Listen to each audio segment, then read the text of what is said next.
अपनाइए 12 खास आयुर्वेदिक जड़ी बूटियों से बनी रूप मंत्र आयुर्वेदिक फेस क्रीम। ये कोई कॉस्मेटिक नहीं, आयुर्वेदिक औषधि है।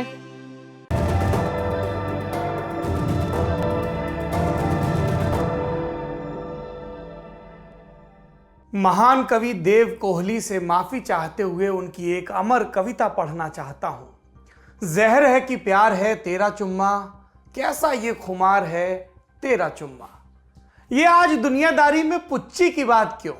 क्योंकि बीती रात कांच के कटघरे में एक आदमी था, सरकार की नजर में कैदी। उसे सजा सुनाई जा रही थी, निरी बेतुकी, और वो इससे जैसे बेपरवाह अपनी बीवी को दिखाने के लिए कांच पर दिल बना रहा था, फिर यूं हाथ से। और बीवी वो फिर से दुआ कर रही थी।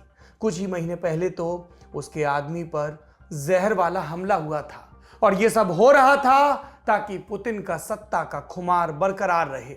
नमस्ते, मेरा नाम सौरभ द्विवेदी है। आप लल्लन टॉप का अंतर्राष्ट्रीय खबरों का प्रोग्राम दुनियादारी देख रहे हैं।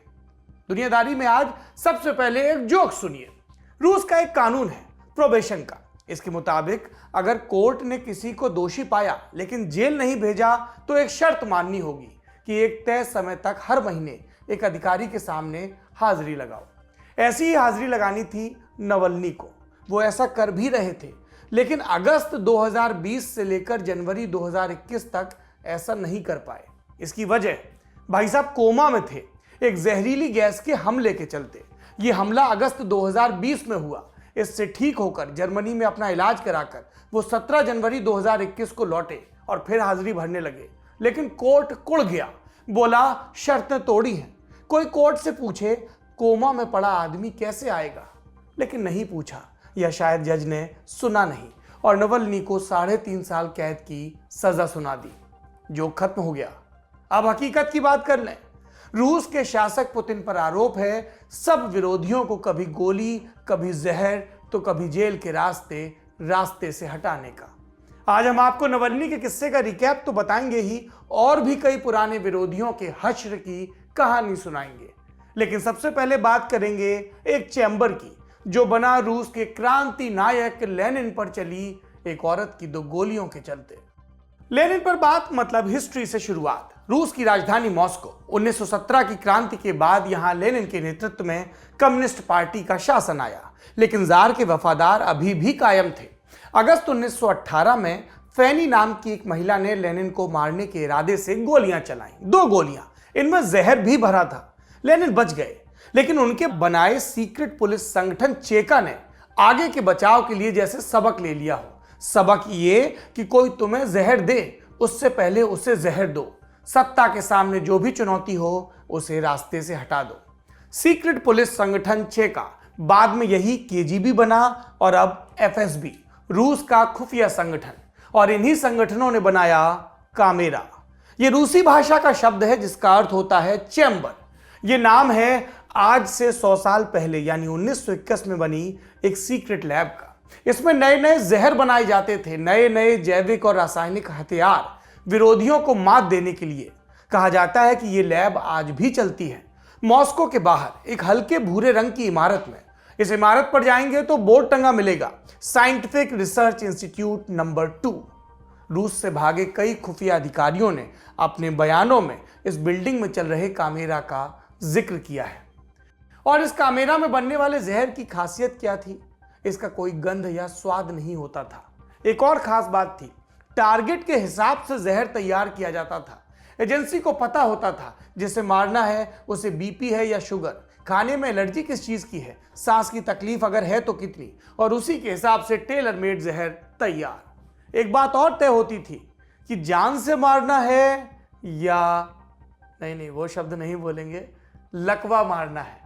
ट्रिक आखिर में थी कि जहर ऐसा बने जो बाद में ऑटोप्सी रिपोर्ट में पकड़ में ना आए। अब सवाल ये उठता है कि एक कामेरा बना, 100 बरस चला, बाकी का क्या? रूस में कई कामेरा हैं, कई सीक्रेट लैब हैं, मसलन शिखाने लैब।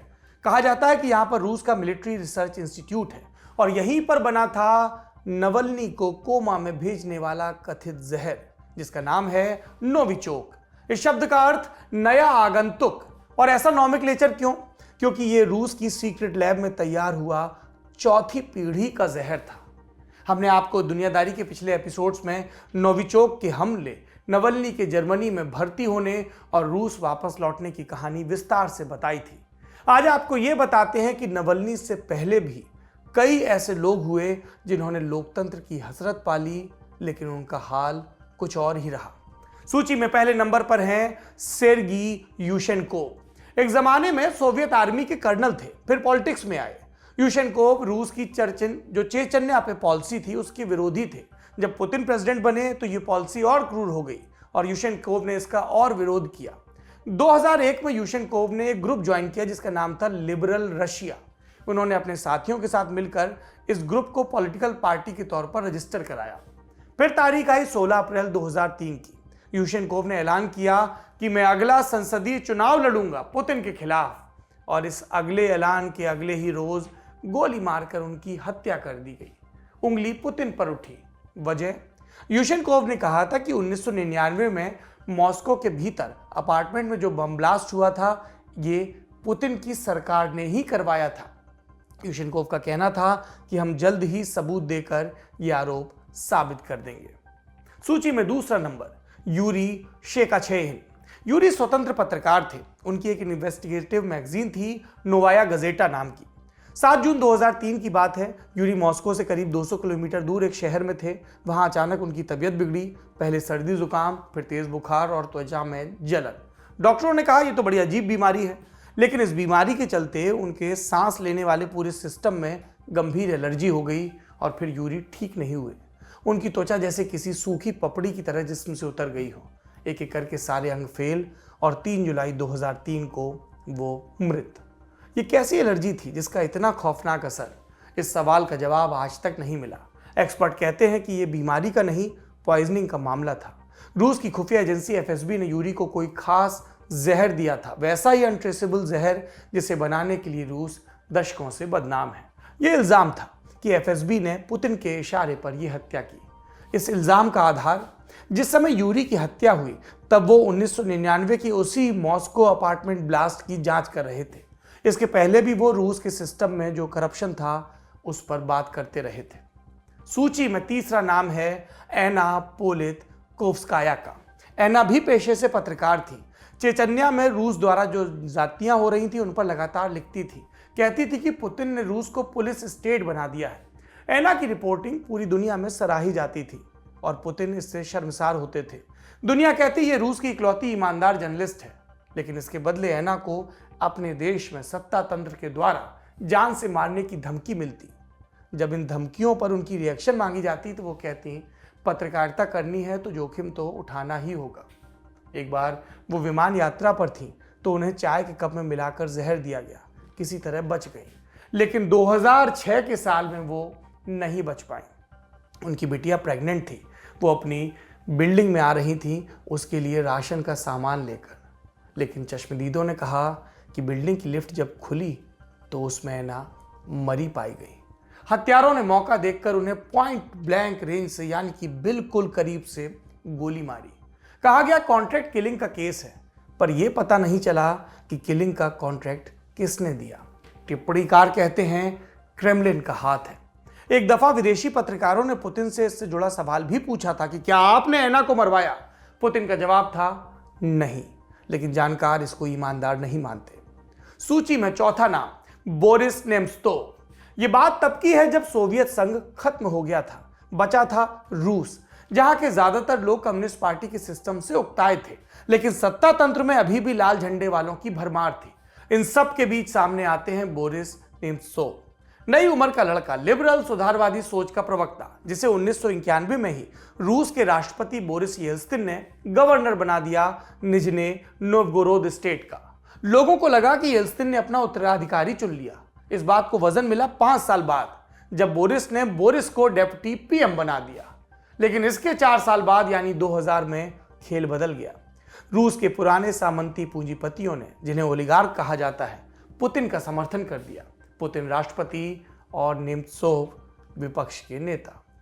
विपक्ष का नेता रहते हुए वो लगातार निष्पक्ष चुनाव की मांग करते, लोकतंत्र की मांग करते, भ्रष्टाचार पर सवाल उठाते। ये बोलने बुलाने का सिलसिला 2000 से लेके 12 बरस तक चलता रहा, लेकिन फरवरी 2012 में जब बोरिस नेमत्सोव ने क्रीमिया पर रूस के कब्जे के विरोध में रैली का ऐलान किया तो सत्ता का धैर्य शायद चुक गया। ऐलान के कुछ ही घंटों के बाद क्रेमलिन बिल्डिंग के नज़दीक एक पुल पर उन्हें गोली मार दी गई। इल्ज़ाम लगा चेचन्या की लीडरशिप पर, जो पुतिन की वफादार है। सूची का 5वां और आखिरी नाम बोरिस बेरेज़ोवस्की। बेरेज़ोवस्की बड़े बिजनेसमैन थे।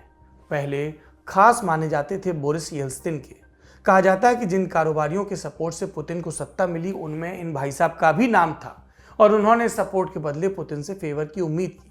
लेकिन राष्ट्रपति बनने के बाद पुतिन ने ओलिगार्क्स के प्रभाव से छूटने के लिए उनके पर कतरना शुरू कर दिया और उसमें बेरेज़ोवस्की भी नाप दिए गए। भागकर ब्रिटेन चले गए, कसम खाई पुतिन को सत्ता से गिरा कर रहेंगे। लेकिन क्रेमलिन और पुतिन के ऑपरेशंस के खुलासे करने का उनका सिलसिला 2013 में रुक गया। इस बरस वो अपने घर के बाथरूम में मरे हुए मिले, गले में एक फंदा। शुरू में सबको लगा कि शायद सुसाइड का केस है, लेकिन ये थियरी गिर गई। सुसाइड का केस नहीं था। असली वजह अब तक पता नहीं चली, राज है। इन 5 के अलावा कई नाम हैं इस फेहरिस्त में और इन सब में एक चीज कॉमन है, ये सभी पुतिन के आलोचक थे। उनकी आलोचना, उनका विरोध पुतिन की छवि को प्रभावित कर रहा था। शायद इसीलिए या तो वो मार डाले गए या फिर संदिग्ध परिस्थितियों में मरे पाए गए। ये था आज का दुनियादारी। इस पूरे सत्ता तंत्र के खेल के बारे में आप क्या सोचते हैं, जरूर बताइएगा। शुभ रात्रि। कसर रह गई हमारी कोशिशों में, कसक रह गई कि देश जितना बेहतर, जितना महान हो सकता था, हो नहीं पाया। और एक कसम रह गई कि देश का जो कर्ज है उसे थोड़ा बहुत तो उतारना है। भावुकता का लबादा ओढ़कर बोलता तो यूं बोलता, लेकिन बात सीधी है तो सच्चे ढंग से आप तक कही जानी है। लल्लन टॉप लेकर आया है एक नया प्लेटफॉर्म, तेरा तुझको अर्पण। ये प्लेटफॉर्म उन सब भारतवासियों के लिए है जो भारत से दूर किसी दूसरे देश की जमीन पर है, कभी पढ़ाई के लिए, कभी नौकरी के लिए। ये उन सब भारतवंशियों के लिए भी है जिनकी पहचान का हिस्सा ये महान देश है, लेकिन कुछ कसर और कसक है। तो आइए कसम खाएं कि देश को बेहतर बनाएं। हमें आपसे चाहिए आपके हिस्से का ज्ञान, जो आप लल्लन टॉप के जरिए अपने देशवासियों के साथ साझा करें। ये मस्ती के पल भी हो सकते हैं जब आप कहीं घूमने जाएं और आपको लगे कि सिर्फ मेरे यार दोस्त और परिवार वाले ही क्यों, पूरा देश जाने इन नायाब चीज़ों के बारे में। ये पॉलिसी से जुड़ा, ज्ञान से जुड़ा कोई मसला हो सकता है। तो आइए और लल्लन टॉप की इस नई पेशकश तेरा तुझको अर्पण का हिस्सा बनिए।